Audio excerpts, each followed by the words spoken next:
నాయకత్వం శ్రీమతి సోనియా గాంధీ గారు, శ్రీ మల్లికార్జున్ ఖర్గే గారు కష్టపడే యువకులకు అవకాశం ఇవ్వాలన్న ఆలోచనతో ఎంతో మంది అనుభవజ్ఞులు ఉద్దండులు ఉన్నా వాళ్ళందరినీ సమన్వయం చేసి ఒక యువకుడికి అవకాశం ఇవ్వడం ద్వారా తెలంగాణ పునర్నిర్మాణంలో కాంగ్రెస్ పార్టీ క్రియాశీలక పాత్ర పోషిస్తుంది, దేశానికే ఆదర్శంగా నిలబడుతుందని ఒక విశ్వాసంతోని నమ్మకంతోని ఈ బాధ్యతనిచ్చారు.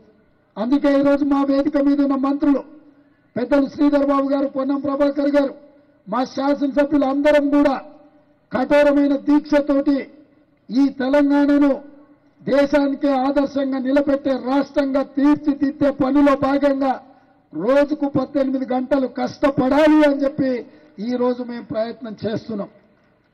ఈరోజు శాసనసభలో 119 మంది శాసనసభ్యులు ఉంటే 57 మంది నూతన శాసనసభ్యులు ఉన్నారు.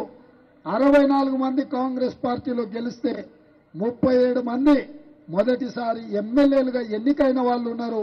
అందులో ఈనాటికి కూడా ఆనాడు ఇందిరమ్మ ఇల్లు ఇచ్చిన ఒకే గదిలో నివసించే వాళ్ళు కూడా ఈరోజు ఎమ్మెల్యేగా ఎన్నికై శాసనసభలోకి వచ్చిండ్రు అని అంటే డబ్బులుంటేనే రాజకీయాలలో రాణిస్తామన్న అపోహలను పక్కన పెట్టండి.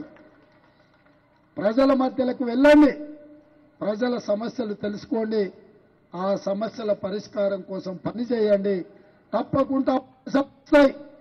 డాక్టర్ కావాలన్నా, లాయర్ కావాలన్నా, ఇంజనీర్ కావాలన్నా, ఐఏఎస్ ఐపీఎస్ కావాలన్నా ఎంత కఠోరమైన దీక్షతో మనం చదువుకుంటామో, పోటీ పరీక్షలు రాస్తామో అంతే కఠోరమైన దీక్షతోని ప్రజా జీవితంలోకి రండి.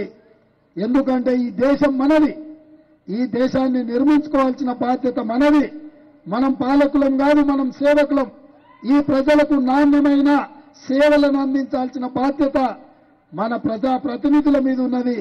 ఈ వ్యవస్థను ప్రక్షాళన చేయాలన్నా, ఈ వ్యవస్థతోని ఒక మంచి పరిపాలన అందించాలి అనంటే బడుగు బలహీన దళిత గిరిజన మైనారిటీ మహిళల యొక్క ప్రాతినిధ్యం పెరగాలి. అందుకే ఆనాడు చట్టసభలలో ఎస్సీ ఎస్టీ రిజర్వేషన్లతో పాటు ఈనాడు మహిళా రిజర్వేషన్లు కూడా కాంగ్రెస్ పార్టీ ముందుకు తీసుకొచ్చింది. ఈ అవకాశాలన్నింటినీ ఈరోజు ఇక్కడున్న పూర్వ విద్యార్థులతో పాటు ఉజ్వల భవిష్యత్తు కోసం ఇక్కడ వచ్చిన విద్యార్థులకు వాళ్ళ తల్లిదండ్రులకు అందరికీ డాక్టర్ బిఆర్ అంబేద్కర్ కళాశాల యాజమాన్యం తరఫున మీకందరికీ అభినందనలు తెలియజేస్తూ, మీకు అన్ని విధాలుగా వివేక్ వెంకటస్వామి గారు, వినోద్ గారు, సరోజమ్మ గారు, రమ గారు, యువమిత్రుడు వంశీ మీకు అన్ని రకాలుగా అండగా నిలబడతారు. రాష్ట్ర ప్రభుత్వంగా మా వైపు నుంచి ఏ సహకారం కావాలన్నా నిస్సంకోచంగా ప్రభుత్వం ముందుకు ఎందుకంటే అన్ని కార్యక్రమాలను ప్రభుత్వం నిర్వహించలేదు. శక్తి కలిగిన వాళ్ళు సామాజిక బాధ్యతతోని సమాజ నిర్మాణంలో ముందుకు వస్తే మా ప్రభుత్వం భేషజాలు లేకుండా అన్ని రకాలుగా సహకారాన్ని అందిస్తుంది. ఆ సహకారం ఏ రూపంలో కావాలన్నా ఈ యాజమాన్యానికి కాంగ్రెస్ పార్టీ అండగా నిలబడుతుంది.